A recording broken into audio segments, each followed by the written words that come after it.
So we're not actually live. It's just going to be streaming to YouTube so that it's on YouTube and after the call. So we're on live now. So I'm going to pass it over to you, Dusty. And Miigwech for being here tonight. Yes, thank you for having me. Hello, everybody. Coming from Miskwichiwaskayagan, Edmonton, Alberta, the colonial name. Big Stone Cree Nation is where a lot of my family's still at, and reconnecting in many ways. I've lived a lot of my life being an urban Indigenous person. So my experience is kind of a different direction in that way of reconnection, and very special to hear the language out around a lot of Anishinaabe people. So thank you for that. It's always a gift to hear the language and to be around it. So there's so much spirit involved, and it's so beautiful. It's like one of my latest journeys, and yeah, I think that's what I guess I'll speak about. I don't know if there's like, is there things I'm supposed to talk about? People are curious about, and just chat. I guess for me, it's really just like, yeah, share a little bit about like your story and some of the work you do in your territory, and I guess questions will kind of come up, I think, as you share. So yeah. I'm totally cool if people want to ask questions as it goes to when it's present. It's all good with me. I just speak from the heart. So something that caught my attention first in this call was just like the language right away. My own like very long, hard journey of trying to like reconnect to the language and feeling very disconnected because of this.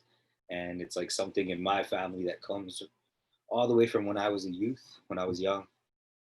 And I'll probably share my story in depth and in length because that's kind of how I've been taught to be raw and to be real, and especially with the work that you guys are doing for the youth, along with the youth, led by the youth. It's important for us to just be real and to keep it real and to share those experiences, to understand that like we're all coming from different places, we're all on a different journey, and as long as you're moving and you're trying, like it's your journey, and come to that place of self-love so that you can reflect on yourself with what that you do, to make sure that it's like in tune with your journey and building you and growing you, because at the end of the day, that's all we got is like ourselves in those ways, and the people close to us and those that claim us. So for me, when I was really young, I was raised in like a really strict Pentecostal church. It was like they controlled everything about like the way that you lived, the way that your hair was, the type of clothes that you wore, straight from the Bible. They like didn't let people go to post-secondary. Like it was a very controlling environment, and that was like my early years until I was 12. I was like in this, like I call it the cult I grew up in, because that's what it felt like. Like the school was a part of the church, everything was a part of the church. So it was like in Calgary, this small population of like 200 to 300 people, and that was like your whole everything. And none of those people looked like you. Like there wasn't even, I don't even remember other Indigenous families in this church. And for my parents, it was like refuge, coming from very present trauma due to the residential school systems in my, that second generation, and my parents trying to find some sort of escape when they were just like 18, having a baby, and somewhere where it would be safe. And so the church, because of that presence of colonialism, was an idea, was a possibility for them. And so like we were in there for a long time, and that was like, it was weird. It was young years that were just like very controlled and limited. And because of that, like my imagination and who I became as a person became massive, because they tried to keep me in a box, and I've always had that energy to be outside of it and just be like, nah, you're not going to tell me how to be. Like this can't be right. This doesn't seem like the whole thing. So when we were 12, like my parents had finally stepped away from that. um, it was part of their journey too of healing, finding themselves, and even just finding what reconnecting to like the spiritual. There's a big part of that I think that's not talked about when we're talking about the church, is like people are reconnecting through the spiritual to it, or um, like using it as a space of connection, because the ceremonies and the elders sometimes in our communities aren't present. And I come from one of those communities where even right now today, it's still like 70% Christian people. And so there's been this brainwashing that has disconnected people. So things like that in my people, the language is still like a step away. Like we're still kind of healing many aspects of just reconnecting and just having holistic, healthy relationships between like in our families, in our nation, even in urban settings, is getting to that place of like nurturing. And that was like my first experience of seeing something that didn't work, and I lived my life being controlled that way. So when we were 12, we moved to Edmonton. uh, I went to a school first time with like Indigenous people, and I saw people that looked like me, and I was like, yo, and they laugh like me, they're a little bit crazy like me, they're loud like me, and I was like, wow, these are my people. Like I found them, and then I found like sport and community through that. And like those were really cool years of just like finding myself, and then kind of dedicating myself to like a sport that helped me like keep moving, kept me out of trouble. Basketball in my teens was my little sanctuary, where I could go for my mental health. Like I didn't even know at that point that I was using it in these ways, but it was like what was keeping me grounded was like being active and taking care of my physical health. And I didn't know that I was actually balancing my mental health in those ways. And so I think it's important for us to like self-reflect on our own journeys in those ways, to learn about ourselves and to learn about what works for us, what doesn't. So basketball became this thing in my life when my family moved here, then my parents disconnected, and then there was a lot of like brokenness after that, with my parents, with relationships, and just like that trauma resurfaced in ways. And as an older sibling, then I was put in this role, and I had to do certain things to become older and know how to take care of myself. I think that's a really cool thing about also reconnecting to the spiritual element and learning about how this journey is just personal in those ways, is when you can come into yourself, you're reclaiming your own power, and you're reclaiming like generations with you that are coming, that are watching, that are with you all the time. uh, and you're reclaiming for them too, and it's a powerful journey, and it's just like one of self-love. And so that was like the first place that I was starting to find that. But I didn't have that personally. I had that through things. I loved myself because I had become successful with basketball. I loved myself through things. I wasn't whole and grounded yet.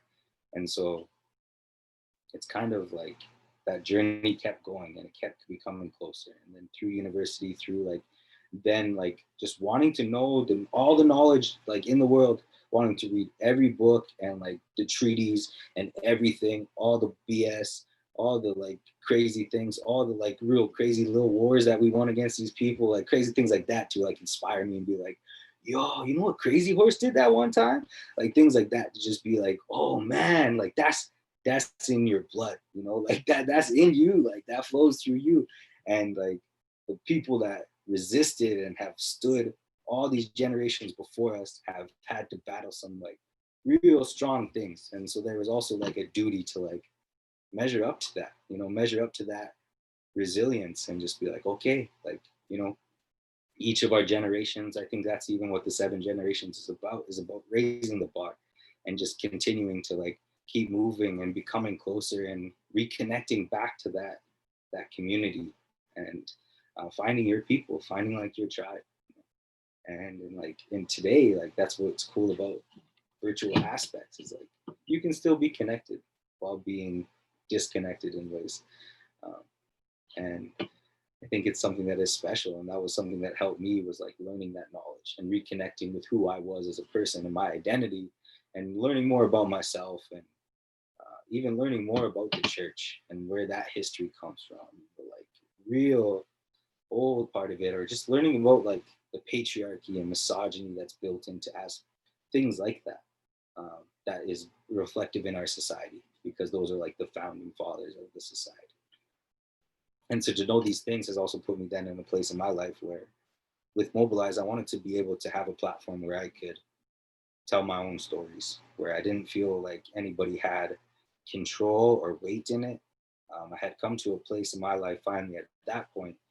This was after my third daughter was born, of like true self-love, where it didn't actually really matter what people thought. I was like, this is me, I'm Dusty. Like, if you think I'm too weird and stuff, you think I'm too loud and stuff, like, that's on you. I'm still gonna do me. And like, just spread love in this world and just bring that energy and embrace parts of myself that I had like also hidden, or just through that church presence thought weren't like all parts of me. And so those were things that were really cool, is to reconnect and to tell those stories, and to be able to, with Mobilize, be connected to the youth and in those ways, and using this platform to like speak on that. And so like, everything that I do with it, even like the designs or things that I'm doing, it's like my whole hope is just to empower some youth, and to just like, kick down a few doors and just watch them run through and just like see what they're gonna do, and just like there's, like a bit of the system, a bit of the knowledge that I've gathered through these things, where I'm finding ways to finally kick down those doors and to go at some things. So Mobilize is kind of like my art hustle. And the other part of me is like the activism on a systemic level, and trying to find ways to actually break it down, or to know it, and to then like utilize it as a weapon, as a means to like build for your people, for your community. Finding ways to localize. And there's some real groundbreaking things happening right now. And there's something happening with Treaty 8, the delayed press release, but there's something real wild where they've like unified, and it's gonna be massive. And it's like these elders and these nations now are reclaiming on big levels. And it's gonna resume that nation to nation relationship. And I think it's really cool to connect with people like you and anybody in this chat, and create community, because there's going to be a lot of building to come. There's so much work to do, that we're going to need everybody. And, that's my message to people too, is like, don't compete. Don't watch other people. Just cheer them on, because like we need everybody, and there's room for everybody. And like, we got to create new schooling systems. We got to like get back to like the old ways and those ways. We got to get back to the land. We got to figure out how to get clean water in all our nations. We got to do some big work. So it's going to take everybody.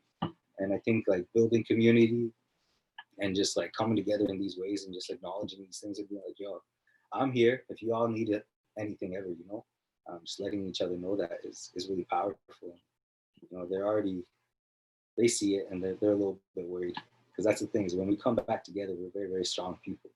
And when we're reconnecting to our power. Yeah. I think that's the bulk of it for today.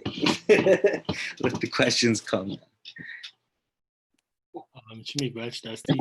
I like what you shared about about the reconnecting to the seven generations story.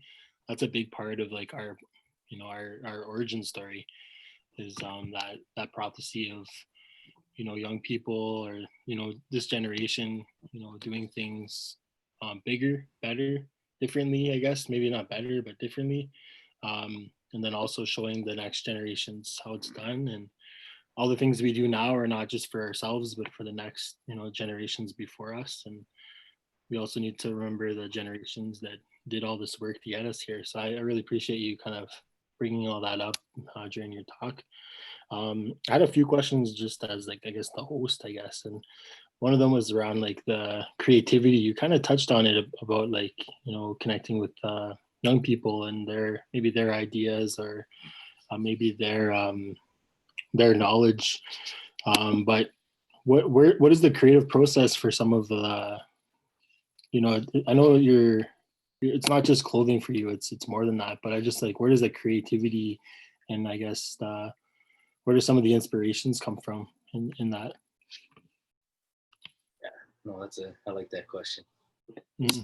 For me, it's not even on like a design level, Creativity, like for me, is also a measure of how mentally healthy I am.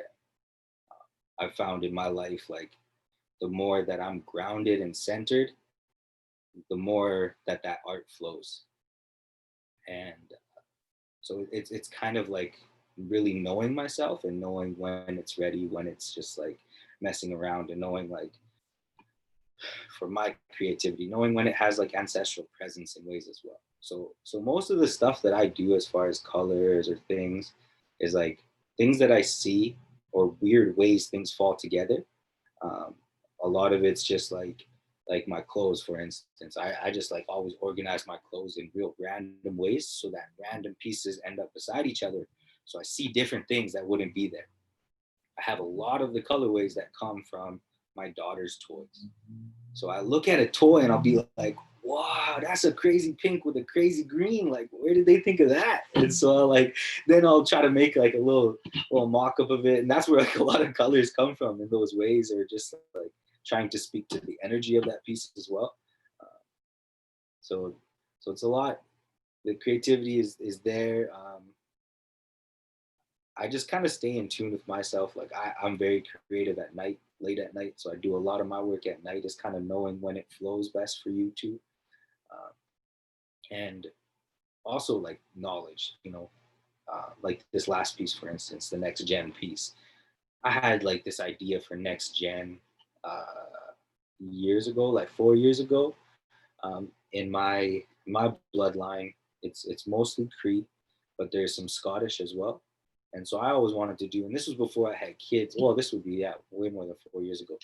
This was before I had kids, and I wanted to do like a piece that honored my Scottish heritage and my Cree heritage at the same time.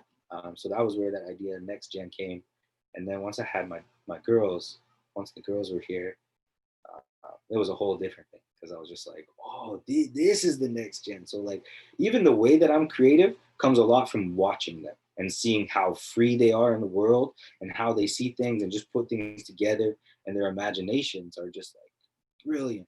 And so it's like for me, my journey of healing, when I got to that place, I'm still healing. It's still an ongoing thing. There's still aspects of going. But when I got to that place of like more of a self love of self, like love of self on a strong level, um, it it helped me like create. It helped me create. Like I finally had tapped into the artistic side of myself. Like it opened up new portals. So I just kind of try to keep art in those ways, and then using the knowledge of like lots of things that I've read, or kind of always looking at old pictures of old ways that we used to dress, and old beadworks, the different kinds of animals that were used in dress, like the parts of animals, things like that are like what I really like to look at. And then also just like finding the moments, like that next gen piece. That design was created while I was flying to Vancouver, and I was in the sky, and it just came like I looked out the window, and then it just like kept kind of blinking, and I was just seeing this little boy with lightning, and that's what I was seeing, and I was just like, whoa, where's that from? And so then I had my laptop with me, so I just pulled it out, and then I just started messing around. Um, and so that's where it came from. It came from the stars. It came from up there. Like I was actually in the sky when it came to be. So like I try to design all the time, create all the time, and do it in different ways, to different parts of like my being, with my daughters in new ways, and just watching the world. So like a lot of my inspiration is from like right here in this house with some toys and some little girls that like around the house. So.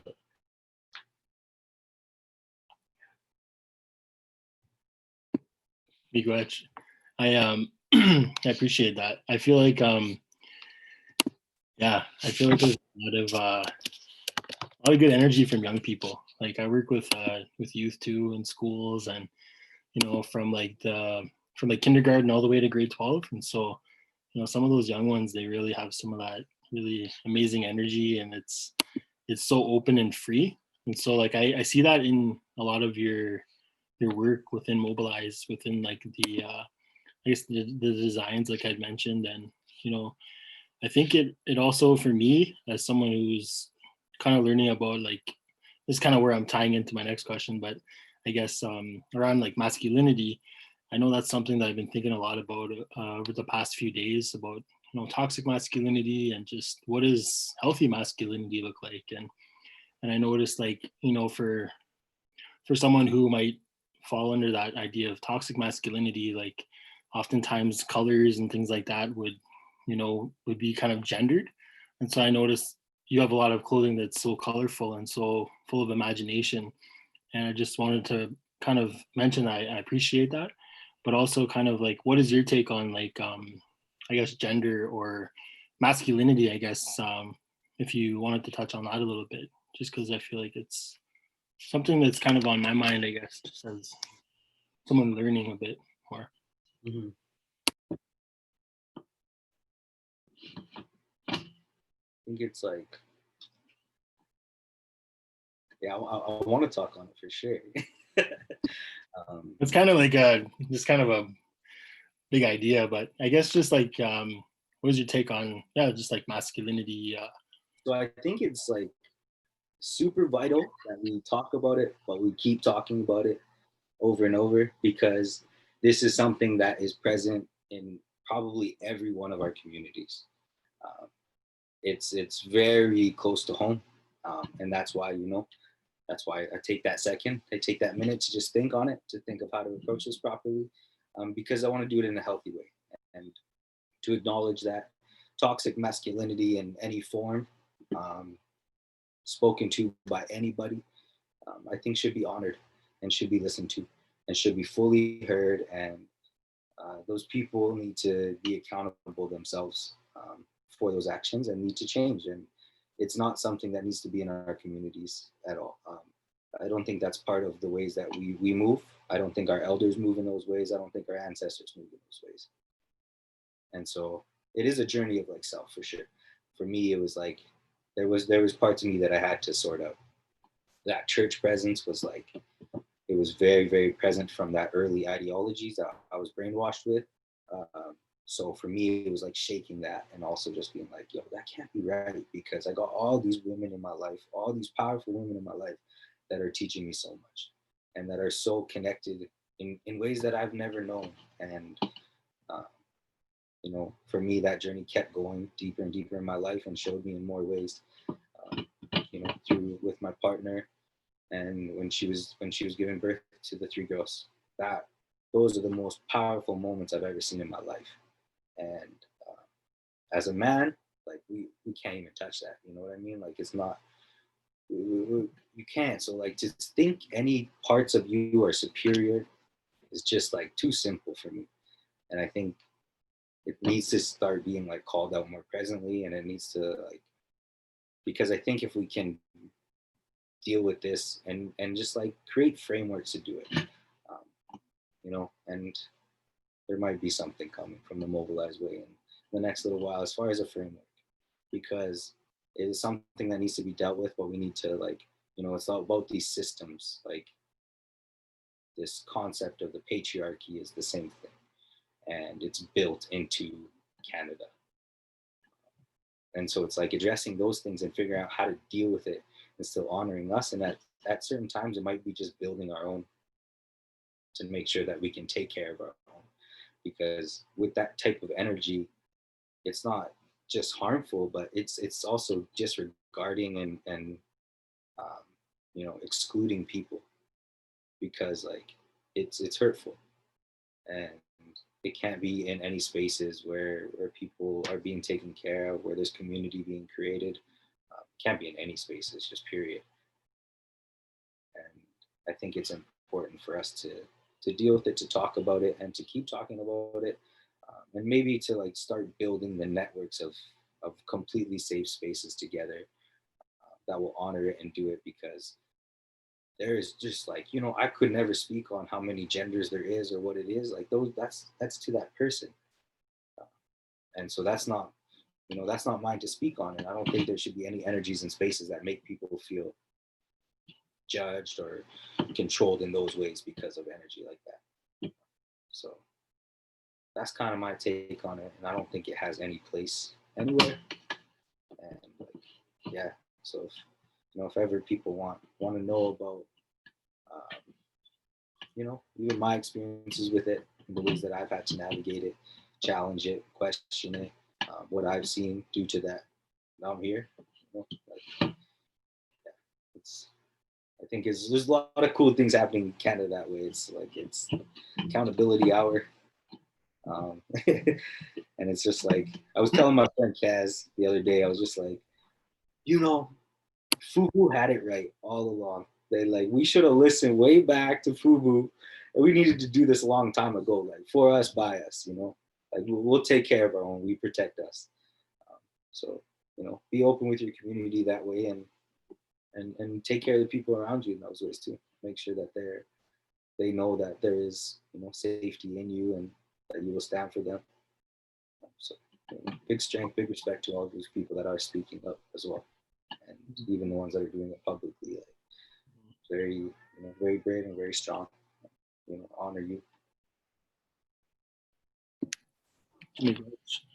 Yeah, I really like what you said about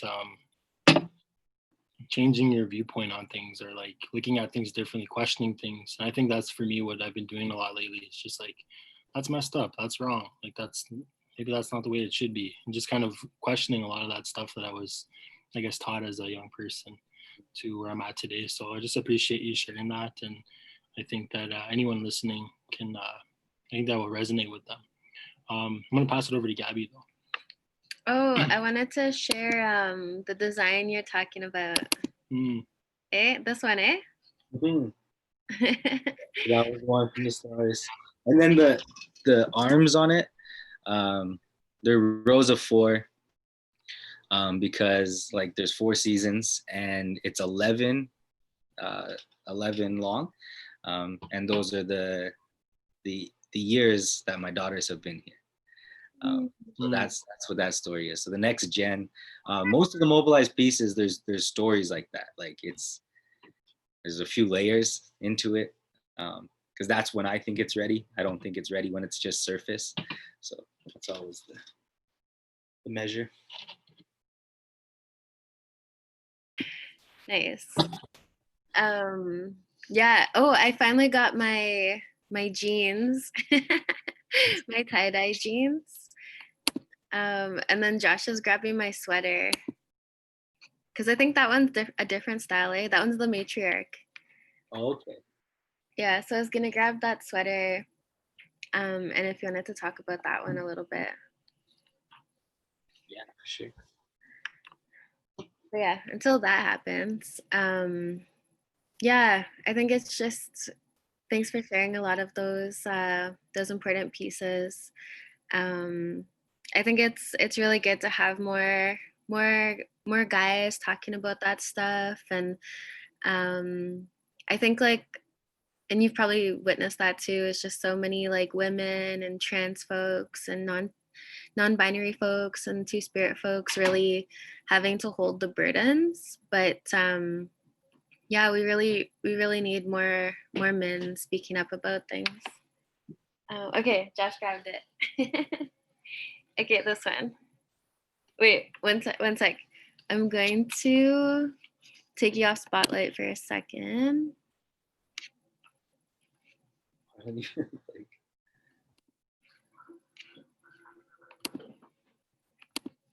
Okay, so tell us about this one. So that one was, so those are like a few designs that have already been on pieces.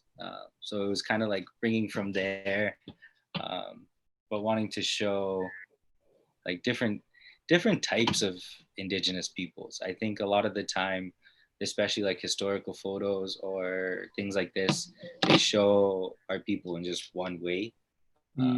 They don't show the diversity in like how we dressed, how we presented ourselves.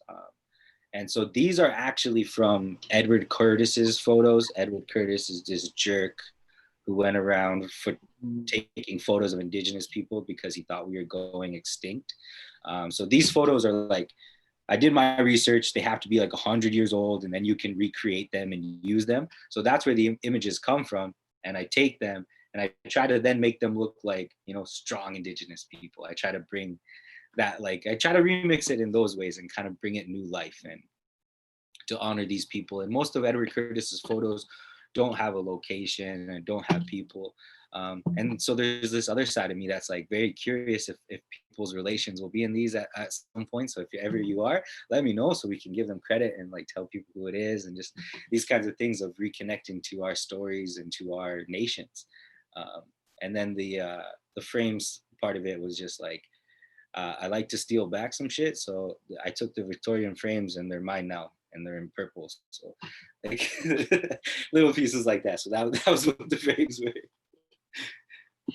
Nice. Nice. And back, frames back. I don't know. We didn't have frames before. Maybe the fish frame, remember? Oh, yeah. Yeah, so with that being said, much for sharing. I'm gonna pass it over to anyone who's been listening if they have any questions or anything they wanted to share with you, Dusty. Yeah. So I don't know if Naomi or Rachel, if you had anything you wanted to share. Just before we do that, I'm just gonna take us off live. Okay. Unless you guys are okay being on live. Okay, I'm gonna stop live. Yeah, stop.